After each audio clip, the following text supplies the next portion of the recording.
Alors, sur les 6 premiers mois 2023, Automobile Propre nous résume les ventes de voitures électriques. Alors, 889 777 voitures particulières ont été matriculées de janvier à juin, une hausse de 15,3% par rapport à 2022, qui était toutefois une mauvaise année. Les scores restent encore loin des niveaux d'avant Covid. Ouais, je pense de toute façon qu'on n'atteindra plus jamais les niveaux d'avant Covid. Si la situation du côté du manque de puces électroniques s'améliore, ça va coincer au niveau des chaînes logistiques pour assurer les livraisons. Les marques s'inquiètent aussi des baisses de commandes depuis quelques mois, ce qui va continuer de peser dans les résultats.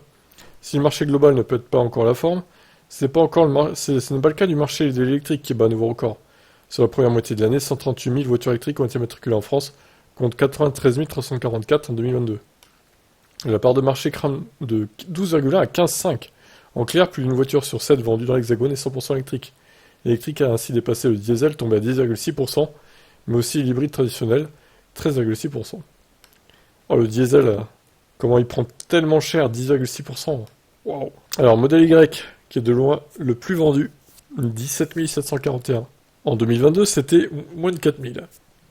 Attendez, il y a un tableau, voilà, parfait. Donc la Spring 15 000 deuxième, 15 083, la Fiat 500 troisième, 12 395 juste devant la i208.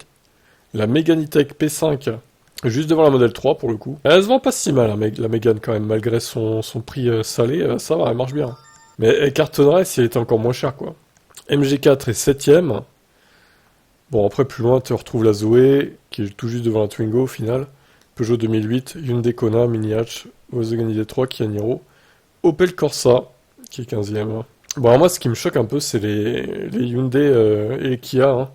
Ioniq 5, 6, bon, la 6, elle vient de sortir, hein, forcément, voilà, elle va pas se vendre tout de suite, mais même, hein, elle a pas l'air de marcher des masses, hein, quand même. Même la Kia EV6, au final, hein, bon.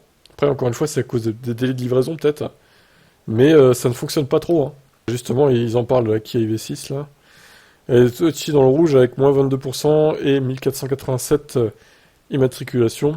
Le bilan est acquis pour les Mercedes EQB. Ouais, alors ça c'est pareil, les Mercedes électriques elles ne marchent pas. Hein. La ID3 a organe forme, ouais. Cousine Cupra Born 1200 d'immatriculation. XC40 1375 et MG Marvel R 915. C'est dommage qu'on n'ait pas tout le tableau là du coup. Bon, tant pis. Et voilà pour ces chiffres de vente des 6 premiers mois de 2023. Vous en pensez quoi du coup? Ciao.